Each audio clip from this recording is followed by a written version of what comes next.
Franco Álvarez, autor. Bienvenido, Franco, a esta entrevista que va a ser la primera en una serie que iniciamos hoy contigo. A pesar de tu insultante juventud, eres ya autor de varios libros y empezaste a una edad muy precoz. Háblanos de tu escritura.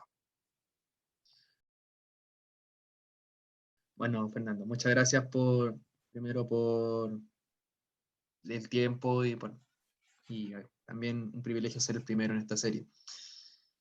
Bueno, yo empecé, como tú bien dices, muy pequeño a escribir. Escribía cuentos, generalmente para el colegio. Y siempre eran cuentos fantásticos o cuentos de ficción. Eh, la primera novela que podríamos decir escribí era una guerra que ocurría en el espacio, donde los habitantes de, de Marte se enfrentaban a los terrícolas, porque los estaban tratando de colonizar.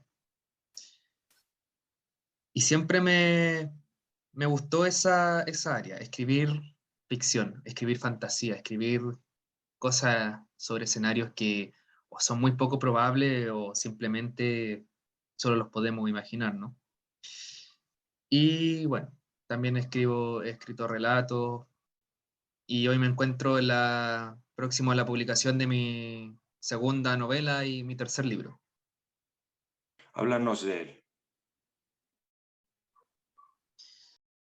Bueno, el libro que está en ejercicio de publicación, digamos, se llama El Cártel de Catalán, que es una novela negra sobre gángsters en Chile, que tuvo su inspiración en vidas de narcotraficantes reales, caso específico en Chile, y en la biografía del mafioso Carlo Gambino, o Salvatore Gambino, como aparece también señalado en el libro.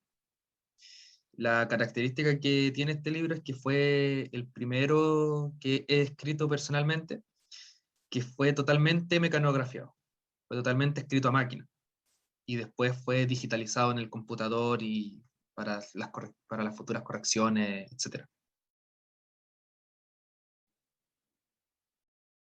Entonces has trabajado el doble. Por supuesto.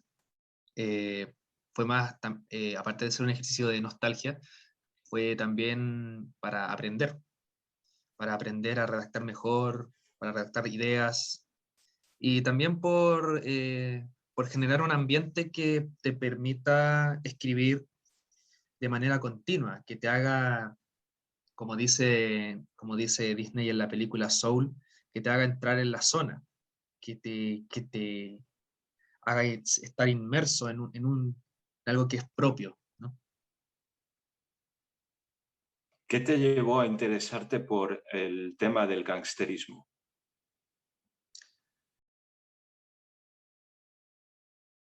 Bueno, lo que me llevó a interesarme por el tema del género gangsteril o de los gángsters, de la mafia, como se le quiera llamar. En un principio fue la película que todo mundo conoce, El Padrino, y también su novela, digamos, la novela de Mario Puzo. Cuando las vi por primera vez dije, ¿cómo se puede cómo el ser humano puede tener valores morales y al mismo tiempo ser alguien que provoca, que genera daño, que se enriquece que se enriquece de algo dañino, algo que conscientemente sabe que puede matar, además de otras cosas, digamos. Eso me llevó a investigar, ver sus historias, ver quiénes eran, por qué, por qué esa como admiración que se tiene hacia los gángsters. Y eso me llevó a escribir El Cártel de Catalán. que es la novela que está próxima a publicarse. ¿Qué lleva a tu personaje, Eliano, a convertirse en un gángster? Yo diría que lo que lleva a Eliano a convertirse en un gángster es, primero, eh, un intento de rebelarse contra cómo lo estaban criando, contra el sistema en el que estaba. Recordemos, porque en la novela se señala que Eliano primero, en un exilio, llegó en un éxodo masivo a Chile, y segundo, su padre se internó en las disciplinas militares, y él vivió en Chile en una época oscura, que es la época de la dictadura, criado con disciplinas militares, etc. Y lo segundo que lo llevó fue a ese amor, esa ambición que se tiene por la plata, por el dinero, por las cosas fáciles, por el enriquecerse rápido. Eso, eso es lo que lleva a Eliano a convertirse en un gángster. De alguna forma puedes decir que Eliano es un hijo bastardo tanto de la dictadura como del ejército, como de la economía, del sistema económico. Más que un hijo bastardo, diría es el resultado.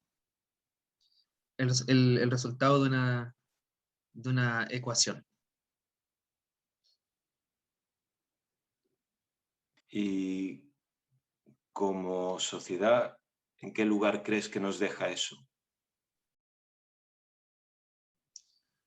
Yo creo que la sociedad en este sentido juega un rol bastante importante, que puede ser que primero es el victimario,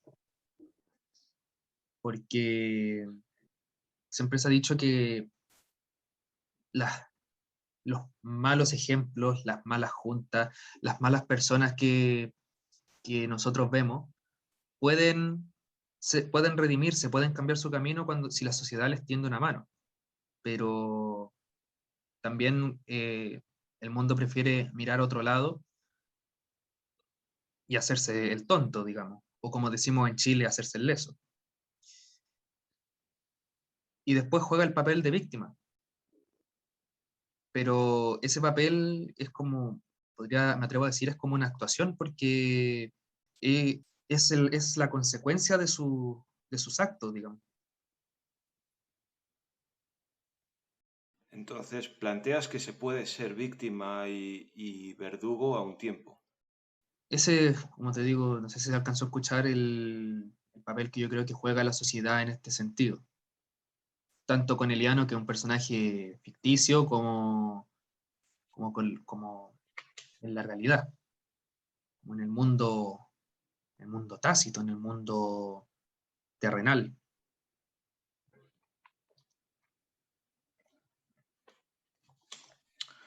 La moral y la inocencia es algo que aparece en tu novela y que tú abordas. ¿Tú crees que quedan inocentes en la sociedad? Yo creo que sí, quedan inocentes en la sociedad, pero los únicos inocentes que hay son los niños. Los únicos que conservan digamos, inocencia que luego se roba, luego la sociedad se encarga de destruir, digamos. Los niños ven todo como, ven todo como algo nuevo. No distinguen lo que es bueno de lo que es malo. Ellos van aprendiendo de a poco quién es villano, quién es héroe. Pero a medida que van creciendo esa inocencia de pensar, de ver lo que es verídico, de ver lo que realmente pasa, empieza a perderse, empieza a darle lugar al pensamiento según el interés, a la competencia, a al orgullo, etc. Esas características que tiene el ser humano que lamentablemente pareciera que vienen con nosotros, y los que no las traen se encargan de enseñárselas y decirles que eso es lo que prima. La sociedad corrompe, entonces. Exacto. Bajo mi punto de vista, la sociedad corrompe la inocencia de los que llegan al mundo. Pero, ¿tú crees que hay algo malo, egoísta, innato en el ser humano? La verdad, yo creo que sí. Yo creo que el ser humano en sí es un ser egoísta, es un ser ambicioso y, y en parte también es un ser hipócrita. Y eso se demuestra y hay registro a lo largo de toda la historia de la humanidad. Pues, el caso que hoy está más en boga, por lo menos aquí en Latinoamérica, es la famosa conquista. Llegaron los europeos y arrasaron con muchos pueblos nativos, digamos, por el deseo de poder, el deseo de colonizar. El ser humano es así. El ejemplo más grande que si todo el mundo se esmera porque se grabe en la mente de la gente más joven y de todas las generaciones que vengan, para que no se repita otra vez, es la Segunda Guerra Mundial.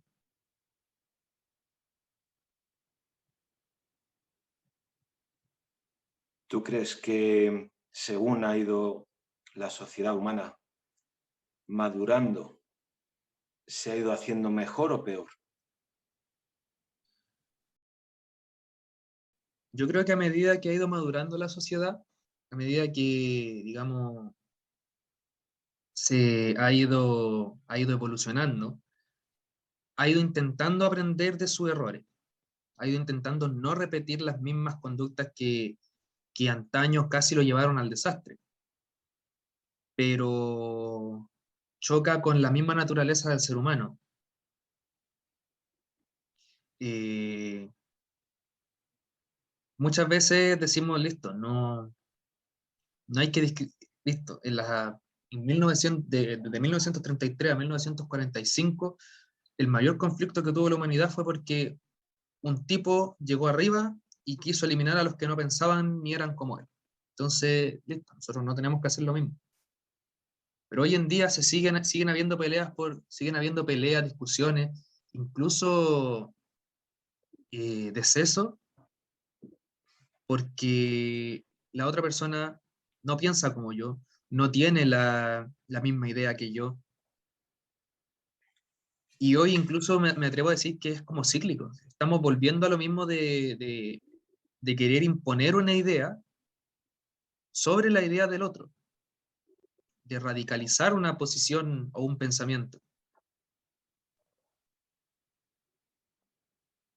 Por tanto, se busca aprender, pero no se llega, pero la misma naturaleza del ser humano lo impide. Como dijo Julio Sosa, pareciera que el mundo es y será porquería. Eh, Hemos hablado antes de la moral, de la hipocresía. Sin embargo, con el tiempo han ido apareciendo movimientos, por ejemplo, que se han opuesto a guerras. Empezando por corrientes de pensamiento dentro de la Iglesia Católica, que incluso han promovido el vegetarianismo por motivos éticos, morales, a la no violencia. La esclavitud, por ejemplo, fue justificada en base a la Biblia, y la lucha contra la esclavitud también fue justificada en base a la Biblia. Entonces, ¿tú crees que en ese proceso en el que la sociedad ha intentado aprender de sus errores anteriores, ¿tú crees que ha habido fuerzas que han ayudado y fuerzas que lo han impedido, ese aprendizaje?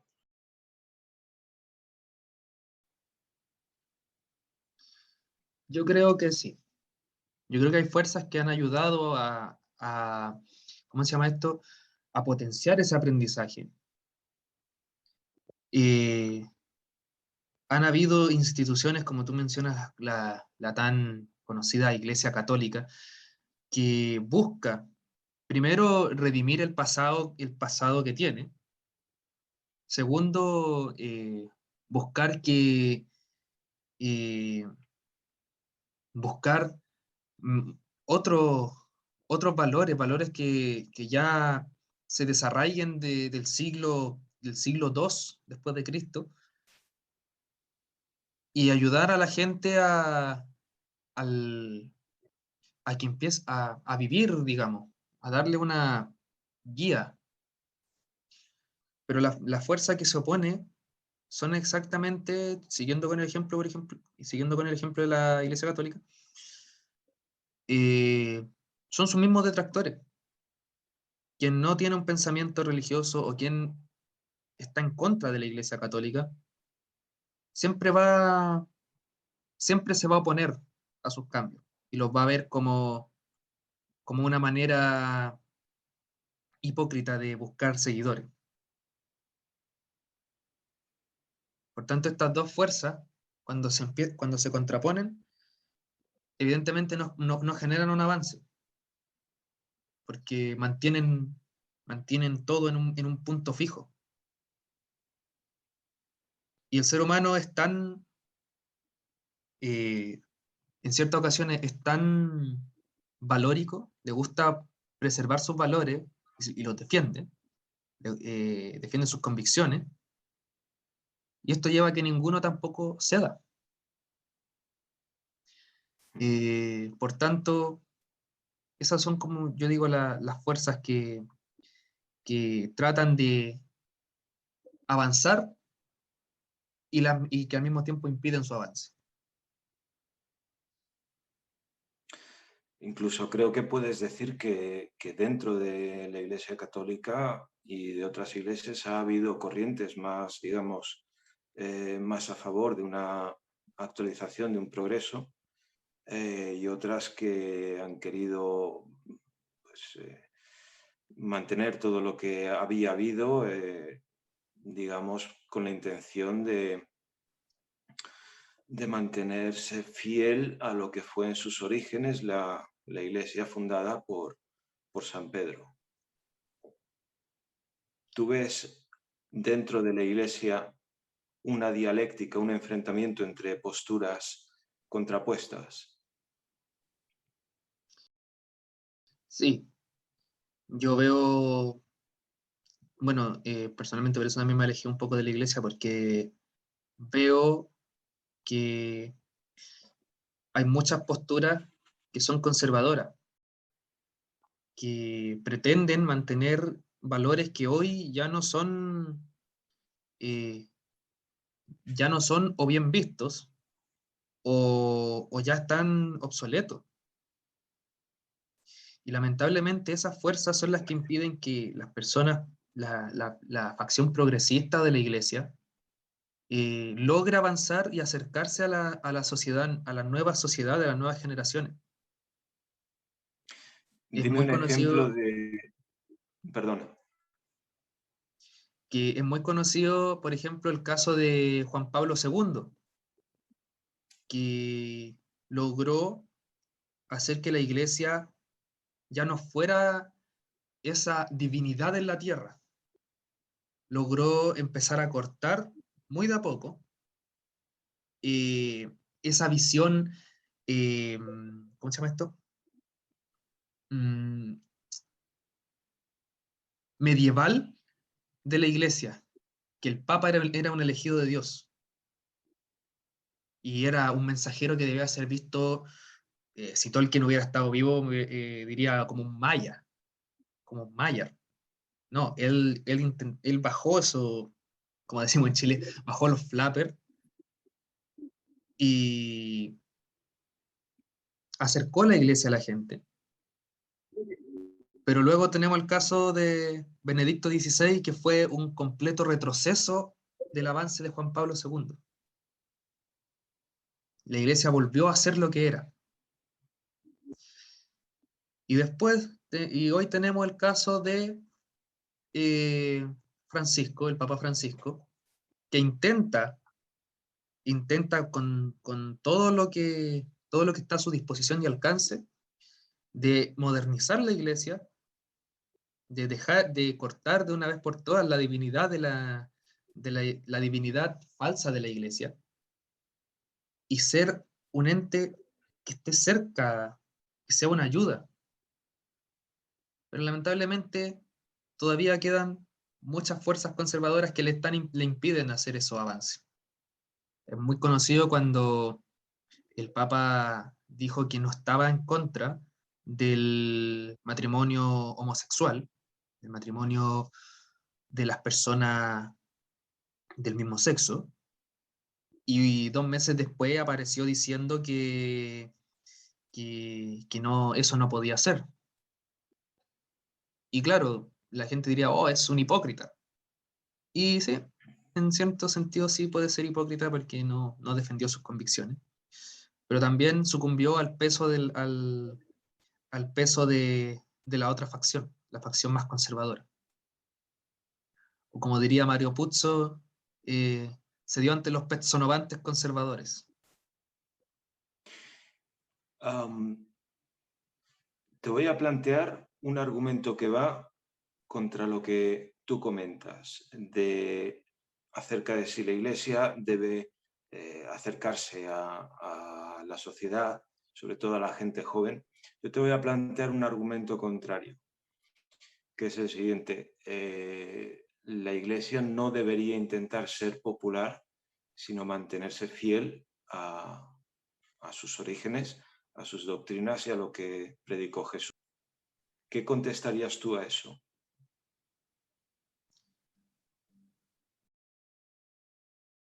Yo contestaría que la iglesia es más que un templo construido en los años 200 después de Cristo. La iglesia es la gente. Y la doctrina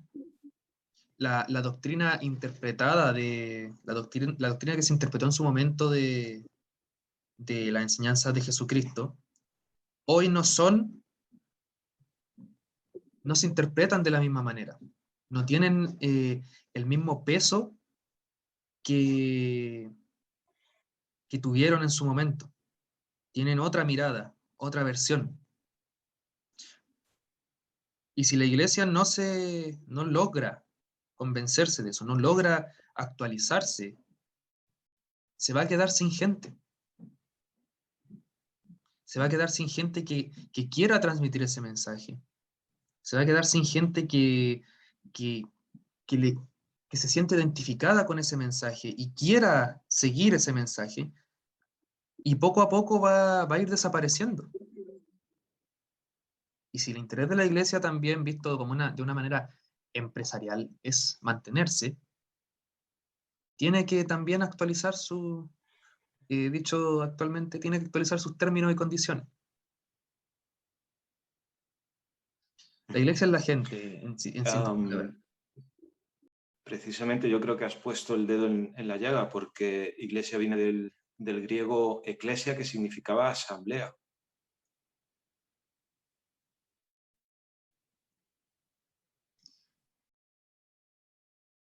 Exacto. La iglesia necesita a la gente. Fíjate que Nietzsche escribió que a todo aquello que está moribundo, no se refería a personas, ¿no? Sino, por ejemplo, a un paradigma que está moribundo, no hay que dejarlo caer, hay que darle un empujón para que caiga. Frente a lo que tú dices, imagina que alguien te presenta el siguiente argumento. Es que a lo mejor no es bueno que la Iglesia se modernice, sino que permanezca rígida para terminar de desaparecer. ¿Qué contestarías tú a eso? Bueno, yo recuerdo cuando leí algo de Nietzsche para un trabajo que, bueno, primero ese es el argumento también de alguien que nunca no estuvo de acuerdo con la iglesia. Algo su libro se llama El Anticristo. Yo creo que ante ese argumento se puede decir que si lo que se busca es morir, no se necesita un revólver. Solamente tiéndete en una cama y quédate ahí. En el caso de la iglesia, si la iglesia lo que busca es desaparecer de una vez por todas, tiene que mantenerse, claro, es muy válido que quiera mantenerse rígido, que quiera preservar los valores que hoy ya no son los valores de la sociedad moderna. Pero si lo que quiere es perpetuarse y seguir llegando a las generaciones nuevas, no puede mantenerse. La iglesia lo que más ha buscado es preservarse, conservar el puesto que durante tantos años tuvo. Pero con el camino que toma, con el camino que tiene, está literalmente parada frente a un tren que viene muy rápido. Frente a ese Antes argumento, comentabas que te has alejado. no, dígame. Antes comentabas que te has alejado de la Iglesia, pero quizá alguien se lo esté viendo y se pregunte si te has alejado también de Dios. ¿Tienes relación con Dios? Tanto con el Dios, digamos, judeocristiano como con la idea de Dios, más allá del pensamiento bíblico. Yo me considero una persona creyente. Me considero una persona que tiene relación y cercanía con Dios. Cual sea la interpretación sea cual sea la interpretación que se le dé, porque en lo personal, para mí Dios es un todo. Dios es un todo. Eh, pero sí mantengo una creencia y una relación con Él. Eh, Me alejé de la iglesia, como bien mencioné, tanto porque no me atrevo, no quiero condenarla, no quiero condenar a la iglesia en su totalidad, pero por lo menos cuando yo me acerqué, yo lo que noté fue una sociedad que en la capilla donde yo estaba, hablaba de amor, hablaba de solidaridad, compañerismo, y que al recién llegado debía integrársele,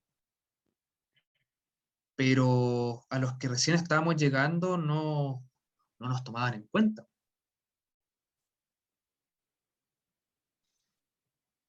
Eh, en vez de propiciar o dar un ambiente agradable, eh, eran personas que de por sí se mostraban frías y que al salir de las puertas de la capilla, era dentro de la iglesia éramos, o de la capilla, digamos, todos éramos hermanos, unidos, pero por fuera, si te vi, no me acuerdo, y si necesitas algo, me interesa. Y una razón menos, yo diría menos importante, pero que igual fue de peso, fue que yo tenía mucha cercanía al sacerdote que ahí estaba. Porque Y con él había vivido todo mi proceso de iniciación en la iglesia. Digamos, la primera comunión, el bautizo, bueno, o sea, no tanto el bautizo, sino que la primera comunión, la preparación, todo. Y él era muy cercano, muy agradable, y de un día para otro se fue, nunca más fue a la capilla. Y el capellán que estaba nunca no me generaba una sensación de tranquilidad, al contrario, eh, me generaba, no angustia, pero no me era agradable. Todas estas razones me llevaron a alejarme de la iglesia, pero no de Dios. Porque también se me enseñó que Dios no está en la iglesia, Dios está con uno, siempre que uno quiera estar con Él. Entonces, tu Dios es, al fin y al cabo, el Dios bíblico.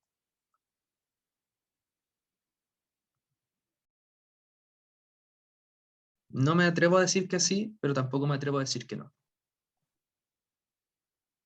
Creo que Dios es demasiado grande como para encasillarlo en alguna interpretación. Entonces, tu idea de Dios trasciende la de la Biblia. Puede estar en parte de acuerdo con ella, pero la trasciende, va más allá. Sí. Mi idea de Dios va más allá de la interpretación bíblica de. Sí, hay cosas que uno conserva porque las escucha desde pequeño, pero al fin y al cabo la creencia dice que Dios es algo más allá de nuestro conocimiento. Entonces no puede ser algo escrito en un solo libro, en un libro. Es algo que va más allá. Sin embargo, los libros que forman parte de la Biblia se presumen, digamos, inspirados por Dios, es decir, que las personas que los escribieron lo hicieron bajo el influjo o la influencia de Dios.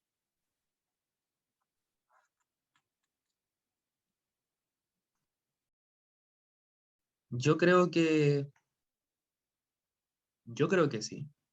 Pudo haber, pudo haber sido así.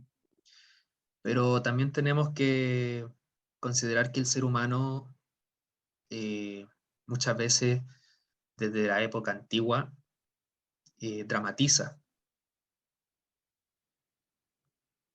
Entonces, hay cosas que seguramente Dios las inspiró, pero también existían relatos de nativos europeos muy antiguos que relataban historias muy parecidas. Y aparte, no hay que olvidar que esas personas también eran escritores, también escribían. Y siempre uno le pone un tanto de la cosecha de la imaginación o de la vivencia o de su conocimiento. Fíjate, yo creo que has puesto ahí también el dedo en la llaga. Has mencionado otros escritos, en algunos casos anteriores, muy anteriores a la Biblia y que luego efectivamente aparecen en la Biblia. Yo creo que el caso más paradigmático es la epopeya de Gilgamesh, que incluye el relato de la inundación, y realmente tú los comparas los dos y es punto por punto. Es decir, Moisés deja escapar una paloma y un cuervo, antes el pariente de Gilgamesh había hecho lo mismo. Jehová da una serie de instrucciones a Moisés, perdón, a Noé Manuel, para la construcción del arca. En el caso de la épica de Gilgamesh es exactamente igual, es el dios Enlil, si no recuerdo mal, el que le da medidas y todos los detalles. Al cabo de 7 días de que lo tiene construido es cuando empieza la inundación, es decir, se repite punto por punto. En el caso de Jesús, bueno, Jesús simplemente participa del ciclo de muerte y resurrección del que participa, para empezar, Hércules, Heracles, el héroe, el dios Dioniso y muchos otros que mueren y luego vuelven a la vida ya convertidos en dioses. Por ejemplo, hay otro caso, Fernando, que me llamó mucho la atención cuando lo leí en primero medio, en la preparatoria aquí en Chile, que se llama El relato del Popol Vuh, que es de los pueblos endémicos de aquí de Latinoamérica, que relata la creación del mundo, y es tal cual, por ejemplo, tiene muchas similitudes con el relato creacionista, con el relato bíblico creacionista, que viene un Dios, separa tierra de agua, eh, el cielo de la tierra, genera el día y la noche, y también tiene una particularidad sobre la creación del hombre, o del ser humano, digamos, que es la creación del ser humano de barro, primero, y después la creación del ser humano de madera, luego el ser humano como tal. Incluso John Ronald Reuel Tolkien, que es mi escritor referente, digamos, escritor central, eh, él relata en el segundo capítulo del Silmarillion la creación de los enanos, que está inspirado en relatos antiguos, que generalmente decían que el ser humano, cuando se creó la primera vez, modernizando un poco las palabras, se creó la primera versión del ser humano, era eh, un ser vacío, un ser inútil, que no lograba pensar por sí mismo. Y incluso él hace una variación, que para que los enanos, cuando el dios máximo en su relato, que es Ilúvatar, les permite vivir, porque su creador no fue capaz de destruirlos, él les dice, ellos podrán vivir, pero no antes que las creaciones, no antes que mis creaciones. Por tanto, deberán dormir sepultados en piedra. Si nos vamos al relato del Popol Vuh, el ser humano, cuando fue creado ya como tal, también tuvo una especie de sueño, que debían primero preparar el mundo para que ellos sobrevivieran y luego podían despertar. Entonces, los relatos bíblicos tienen muchas influencias de escritos muy antiguos, además de la influencia del propio autor. Y esto también esta especie de fantasía se repite con escritos tanto antiguos como actuales, no tanto en lo bíblico. Fíjate, has mencionado la creación del ser humano.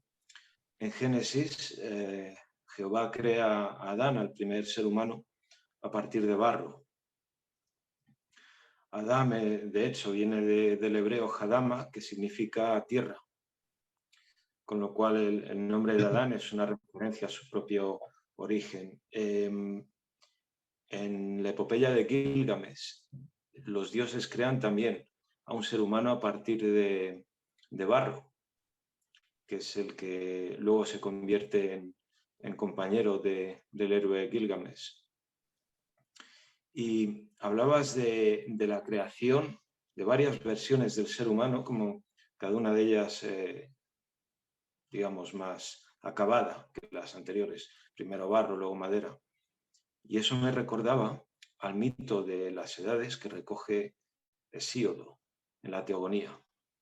Hubo primero una edad de oro y el ser humano era inmortal y la tierra daba fruto en abundancia después hubo una edad de plata, una edad de bronce, luego creo que una de hierro, que es en la que Hesíodo se lamenta de tener que vivir, no sé si era hierro o piedra, no recuerdo ahora.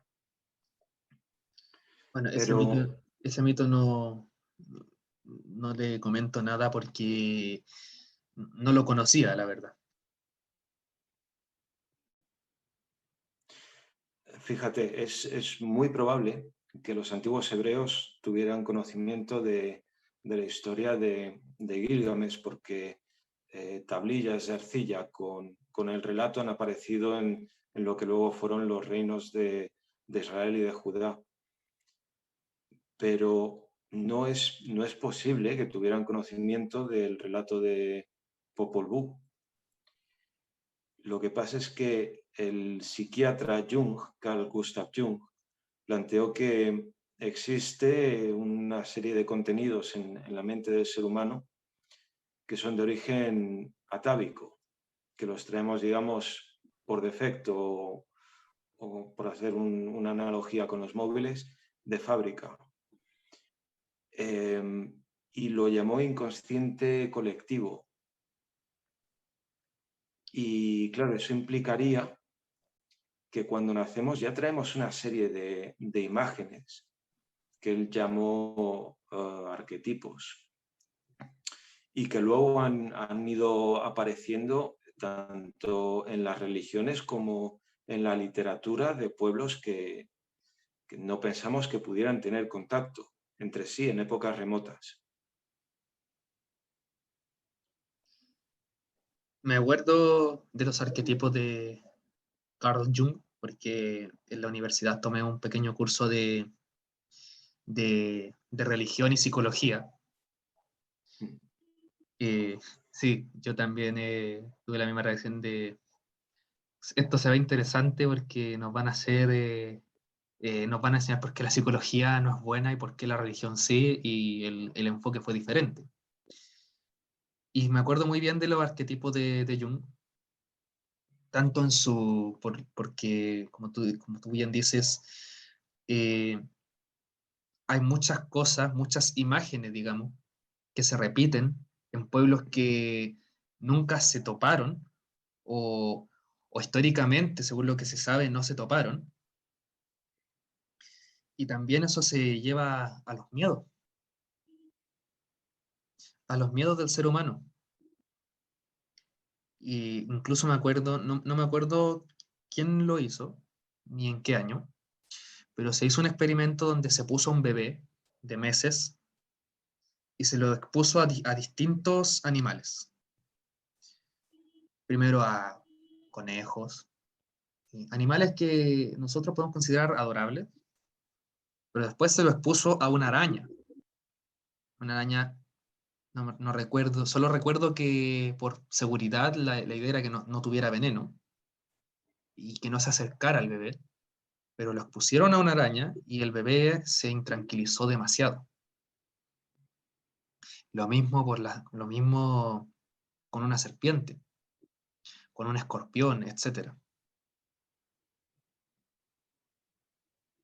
Entonces decía que ese miedo también eran los miedos, que incluso la imagen, los Instintivo. arquetipos del miedo incluso era atávico del ser humano. Efectivamente, instintivo.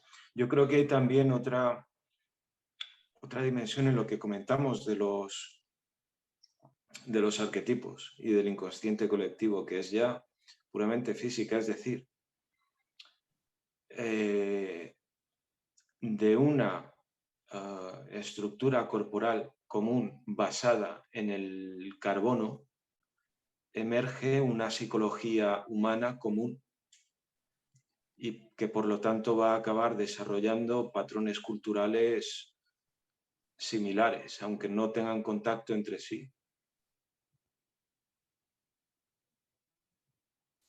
Así es como evidente, como hemos ido dilucidando a lo largo de la entrevista, hemos podido ver. Los patrones incluso se repiten en pueblos que no se topan, dejando de lado las creencias y leyendas de que, por ejemplo, se decía que Se dice que no fue Colón el primer europeo en llegar a América, sino que fueron los famosos bárbaros, los vikingos. Sí. Muy bien, todo este tema ha sido muy interesante, pero me gustaría que nos contaras un poco más de tu novela que va a salir dentro de poco. Tu personaje, Eliano, que a la postre acaba convirtiéndose en un gángster, es de origen humilde. ¿Crees que eso tiene que ver con su evolución posterior, con el hecho de que llegue a buscar, digamos, una forma rápida de ganar dinero? No, Eliano, bueno, su nombre completo es Eliano Pablo Catalano Móraga. Eh, Busca dinero rápido más por las circunstancias en las que vive él personalmente que por sus orígenes humildes. Porque no todas las personas con su origen terminan siendo mafiosos narcotraficantes que asesinan a destajo. Muchos ponen panadería, algunos fundan empresas. Entonces, no creo que su origen sea la culpa o el motivo de, de su ambición, ambición desmesurada, me atrevo a decir. Ujú.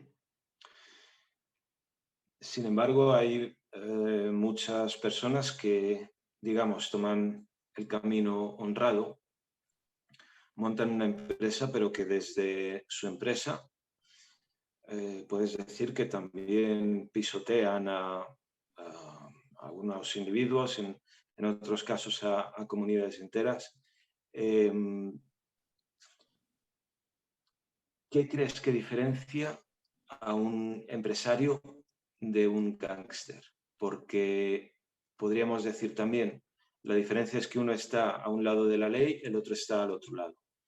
Pero también las leyes cambian y lo que hoy es legal, ayer podía ser ilegal, con lo cual también estamos ante algo que no es blanco o negro. ¿Qué diferencia ves tú? Yo creo que la diferencia entre un gángster y un narco es que el narco no tiene reparo ni asco a decir que él es la representación de lo ilegal, la representación de lo que no debe hacerse. Y se muestra tal y como es.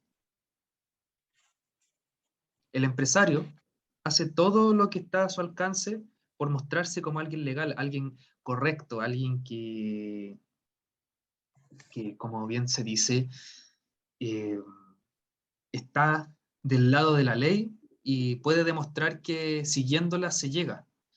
Pero todo es bien conocido que a puerta cerrada es otra en la historia.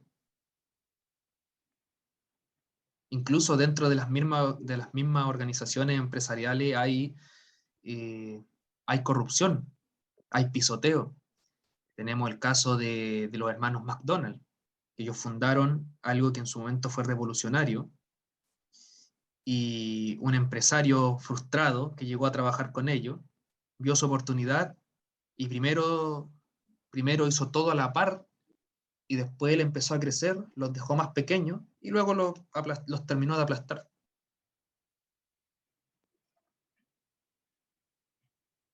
Entonces, casi estás diciendo que la diferencia entre el gángster y el empresario, en algunos casos hay, por supuesto, empresarios honrados, pero en algunos casos es que el gángster es más honesto y reconoce que es malo y casi se enorgullece, ¿no? Claro. Mientras que el empresario en ocasiones llega a hacer lo mismo, pero manteniendo de forma hipócrita un aura de respetabilidad y de bondad y asumiendo incluso labores altruistas en algunos casos. Por supuesto. Esa es la única diferencia que hay entre, como tú bien dices, claro, hay empresarios que son honrados y correcto, mantienen una línea y se esmeran en no ser aplastados por eso mismo. Pero los empresarios que usan la hipocresía como imagen, eh, es la única diferencia que tienen, esa es su única diferencia con un mafioso, con un narco. Incluso eso se puede comprobar en el mes de junio. O sea, no tengo, siendo yo del colectivo, no sé cuál es el mes del PRIDE o el mes del orgullo, pero sí, ¿cómo se llama esto? Paradójico. Pero en el mes del orgullo, me acuerdo bien que un homosexual dijo por redes sociales, en el mes del orgullo todos somos primas. El resto del año, la discriminación es una ley. Ese es como el ejemplo más grande que tiene que se tiene sobre la hipocresía de la empresa. Sí, el pink washing, que lo llaman en inglés, el parecer el más gay friendly en el mes de junio, como dices, y luego el resto del año da lo mismo. Ese es como un ejemplo y al mismo tiempo una crítica.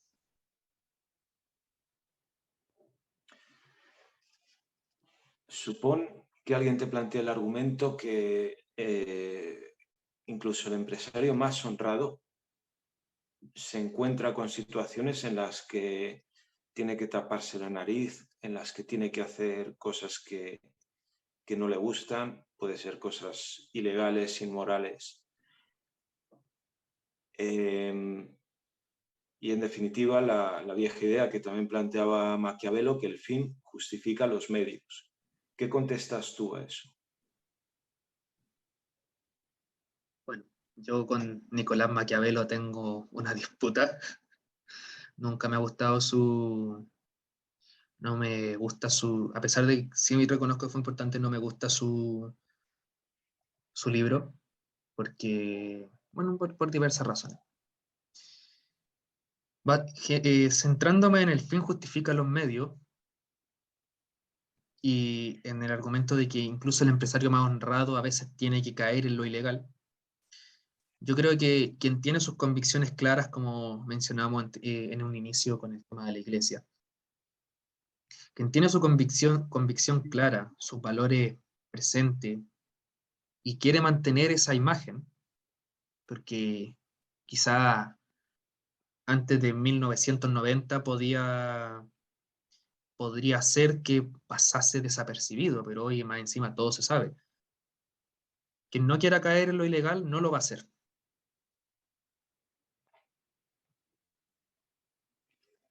Quien no quiera caer en lo ilegal no lo va a hacer. Y si defendiendo esa idea se hunde, va a preferir hundirse antes de manchar su imagen.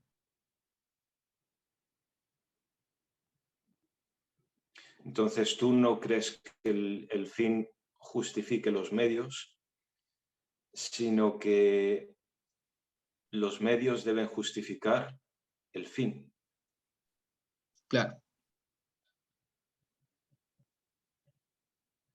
yo no creo que el fin, si para llegar a un fin, al mejor de los finales, a la mejor de los estatus sociales, a la mejor de las sociedades, los medios que tengo que utilizar son robos, corrupciones, genocidios, matanzas, armas, etcétera, de los diversos medios que hay hoy en día,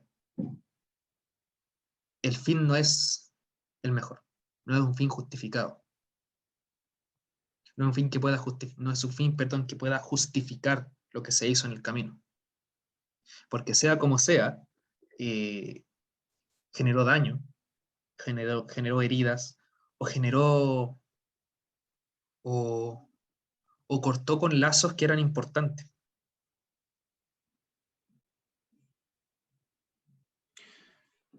La moral es, por tanto, muy importante para ti.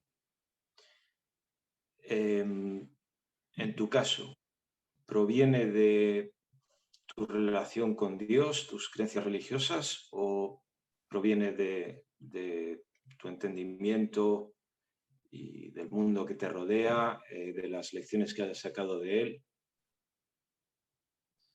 Es más, tiene una mezcla de ambos, entre la relación con Dios, qué es lo que es correcto, lo que no es correcto, y también también como tú dices, el mundo, la vida terrenal mundana y banal. Lo que he visto con la gente que he conocido, eh, y lo que me han también muchos amigos me han llegado a contar.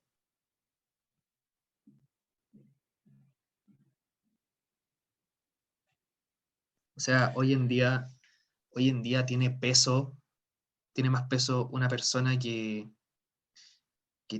tiene un celular caro, y claro, el fin es, su fin fue eh, generar un estatus, pero su fin no justificó sus medios, que pueden haber sido, como te vuelvo a decir, muy diversos. Tanto puede haber asaltado un banco, como puede haber también eh,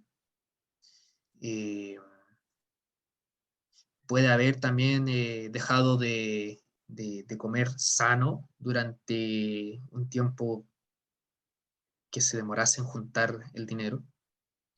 Y eso se genera daño, o sea, podríamos decirlo en una jerga más chistosa, está famélico, pero tiene un iPhone. Estoy dándole un caso así. Ocurre.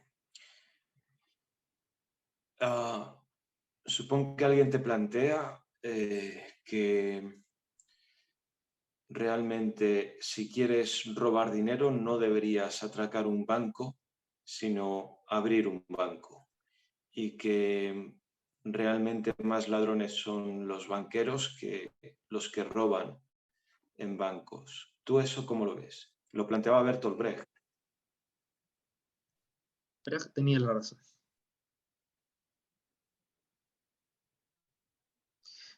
Tenía toda la razón, sí, creo yo.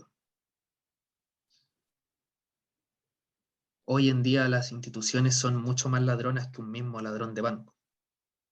Antiguamente quizá habría sido al revés, con los Cowboys, con Billy the Kid, eh, etcétera. Pero hoy un banco, por mantener tu dinero, te cobra.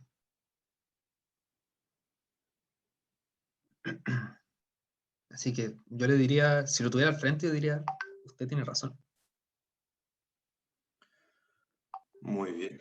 Quería preguntarte otra cosa sobre tu personaje. Eliano es un narcotraficante. No sé si trafica con todo o con drogas duras, drogas blandas. Bueno, También, en el primer, haciendo, ¿cómo se llama esto? Un marketing a la novela y contando un poco sus curiosidades. En el borrador original, que como bien dije está mecanografiado, pues, logro ver. sí, sí. En el borrador original, él empieza traficando con marihuana, pero por consejo de un amigo que le gusta esa hierba, me dijo, mira, cambia la marihuana por la heroína, o por la cocaína, o por ese tipo de droga, porque eso es como lo que más vende un narco. La marihuana hoy en día cualquiera la tiene, cualquiera la obtiene. Y bueno, en borradores posteriores y al borrador final que hoy que se va a publicar, se llegó con que se vendía heroína, no marihuana. Y él trafica heroína, cocaína y éxtasis, y haciéndole un guiño a una narcoserie muy, muy famosa en México y que aquí también en Chile tuvo su repercusión, hashish. Pero solo se menciona, porque nunca averigüé más sobre qué era. Solo lo mencioné así como guiño a aquella serie, que se llama La Reina del Sur. Has mencionado dos drogas que son el cannabis, la marihuana, y también la heroína, que procede de la dormidera, como el opio. Precisamente esas dos drogas han sido utilizadas a lo largo de la historia por numerosos artistas, incluyendo escritores, como fuente de inspiración. ¿Tú qué opinas sobre eso?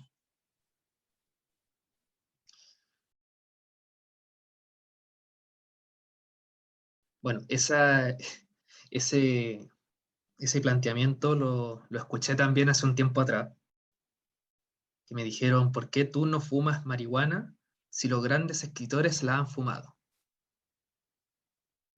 Y yo digo, yo no estoy de acuerdo con eso. No estoy de acuerdo con que con una droga te puedas inspirar, porque la inspiración llega, según me comentó Antonio Skármeta, que fue el primer escritor que yo conocí en una charla. Decía, la inspiración llega cuando uno está consciente y ve lo que lo rodea. Y puede venir de la cosa más insignificante hasta la cosa más magnánima. Si tú escribiste, pintaste, dibujaste, cantaste, algo bajo el efecto de un alucinógeno, lo que tuviste no fue inspiración, no fue el alucinógeno lo que te dio inspiración. Lo que pasó es que en un estado, digamos, en un estado de, ay, no sé qué palabra se puede usar, que aquí en Chile le decimos estando volado, Alterado. estando alterado, eh, tu mente jugó, tu mente jugó con, la mente jugó con ciertos conceptos, ciertos aspectos, y la persona inconscientemente lo hizo.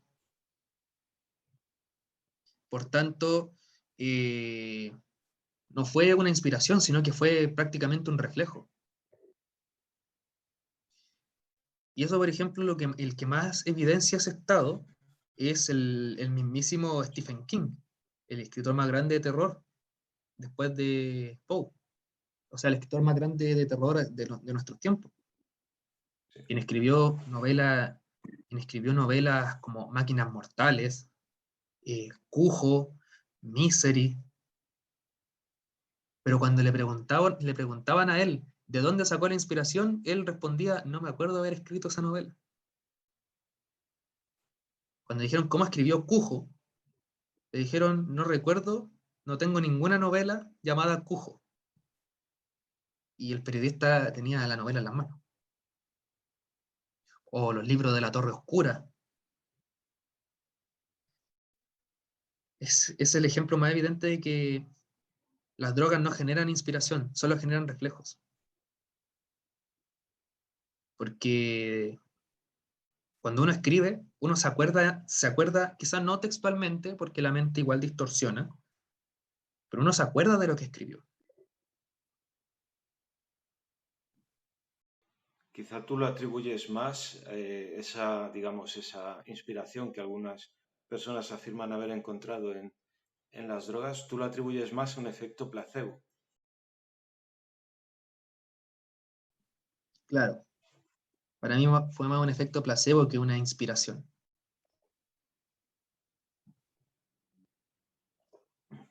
Has mencionado a Edgar Allan Poe. Precisamente sabes que él consumía opio. Sí, lo supe a través de compañeros de la universidad. eh, Supe que él consumía opio. Que a mí me habían dicho que consumía hashish. Pero A pesar de que a mí me gusta mucho su literatura, yo encuentro que él escribió bajo un placebo, no escribió inspirado realmente. Por ejemplo, su obra magnánima, El Cuervo, que todo el mundo la hemos leído o al menos hemos escuchado de ella. Nunca más. Yo nunca, no, a pesar, no logró repetirlo en otro escrito.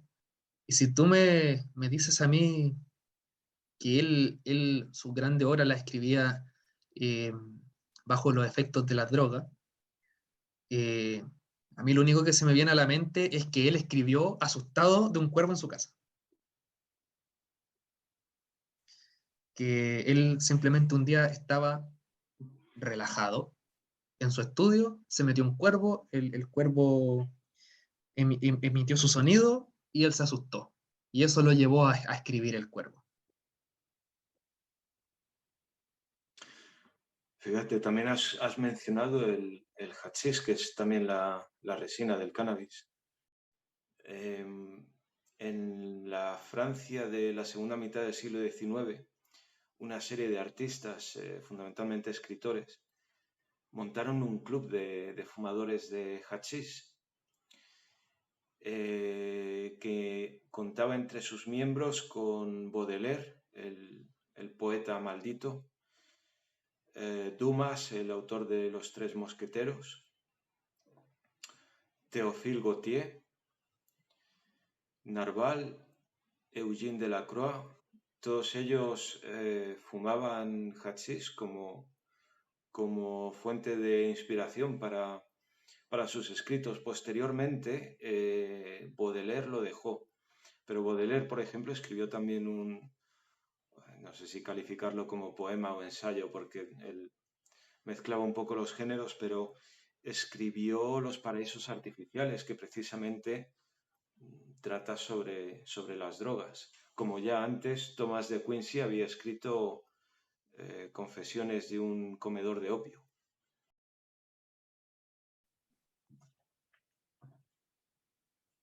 Yo creo que los dos casos que menciona Fernando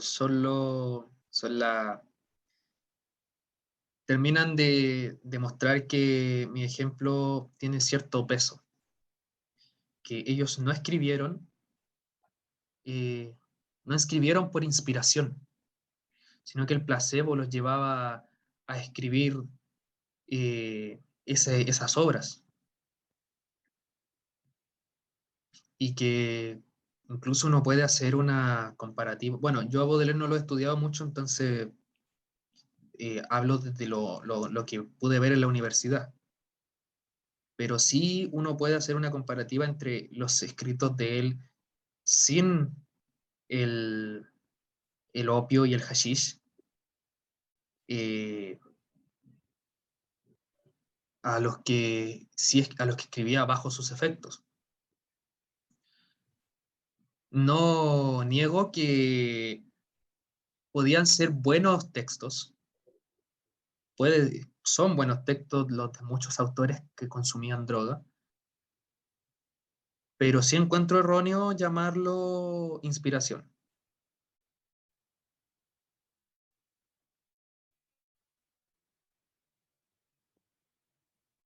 Esa es por lo menos mi postura. Muy bien. Franco Álvarez, yo creo que hemos tenido una discusión muy interesante, hemos tratado muchos temas. Cuéntanos, ¿cuándo va a salir tu libro y cómo se puede conseguir? Bueno, mi próximo libro, como bien digo, el Cártel de Catalano, estaría saliendo de 2 a 3 meses más.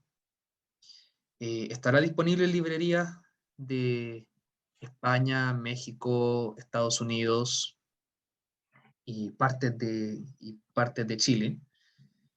Y también puede conseguirse por librerías virtuales como son la más grande Amazon, entre otras, como Google Books, app- eh, la app de libros de Apple, la Casa del Libro, entre otros, y se va a poder conseguir de manera física o o digital. Muy bien, pues me encantaría, Franco, que cuando esté disponible nos dejes un comentario en la página que he creado para que la gente pues esté al tanto de que ya se ha publicado y lo pueda comprar. Me comprometo a dar aviso de la publicación del libro. Yo les recomiendo mucho que, ya haciendo publicidad, les recomiendo mucho que lo lean porque se muestran muchas facetas del ser humano y a qué punto, de hecho la frase que lo describe a la perfección es qué precio tiene cuál es el precio del orgullo. Esa es mi invitación a que lean mi nueva novela. Y, y bueno, también están los otros libros, mis otros libros disponibles, que son Travesías, que este fue mi primer libro y se busca Travesía por Franco Álvarez y está gratuito está gratuito en internet. Y mi primera novela, que es Bandidos del Mar, que también se encuentra en internet, que está en Autores Editores. Claro que la portada no está con esta portada, tiene otra versión. Por si también le interesa leer parte de mi trabajo. Muy bien, te digo una cosa, yo no sé si quienes habéis entrado en la página podéis dejar notas o solo lo puedo hacer yo. Intentaré configurarlo para que podáis escribir comentarios y publicar cosas para que si quieren nos dejes también ahí enlaces para conseguir esos libros. Fernando, me hablas de la página de Facebook, ¿cierto? Sí. Ya. Por interno te puedo ir avisando porque si tú eres el administrador, solamente tú puedes publicar cosas. Vale, me gustaría cambiar eso para que quienes la sigáis o no la sigáis podáis también publicar. O no sé si eso debería haber sido un grupo, la verdad. Sí, Pero ahí debería haber armado un grupo porque ahí se puede hacer como publicaciones de varias personas. Pero en la página vale, como tal no se puede. Solo lo puedes pues hacer tú porque tú eres su administrador. lo que hacemos es que tú me lo mandas, yo lo publico, pero voy a ver si creo un grupo y a lo mejor a partir de aquí podemos crear una especie de club de escritores, no sé, alguna cosa así. Por Ya supuesto. para terminar, ¿te gustaría leernos algo que hayas escrito tú? Por supuesto. Y me gustaría, ya que comentamos la inocencia, leer algo de cuando recién estaba comenzando a escribir, que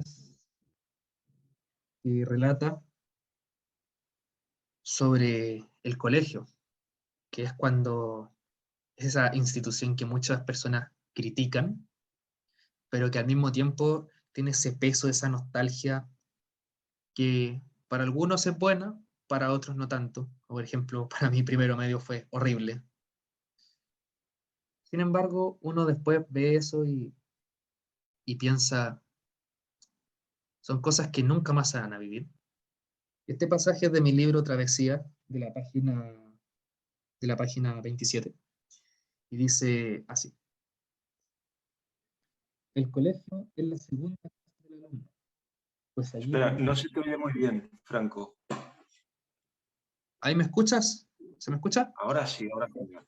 Ah, Sí. ya, ok. Que no quiero agacharme, no quiero tapar la cámara con el libro. El colegio es la segunda casa del alumno, pues allí tenemos costumbres distintas al mundo exterior. Tenemos leyes, tradiciones y travesuras clandestinas que son difíciles de entender para quien no está en el colegio o para quien ya no forma parte de él.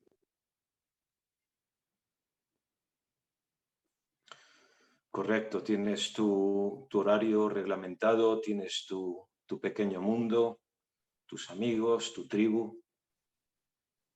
Muy cierto. Franco Álvarez, autor, escritor, muchas gracias por esta entrevista y por tu tiempo y por tus ideas. Muchas gracias a ti, Fernando, por recibirme, también por tu tiempo y por escuchar también las ideas de quienes recién estamos empezando nuestra carrera.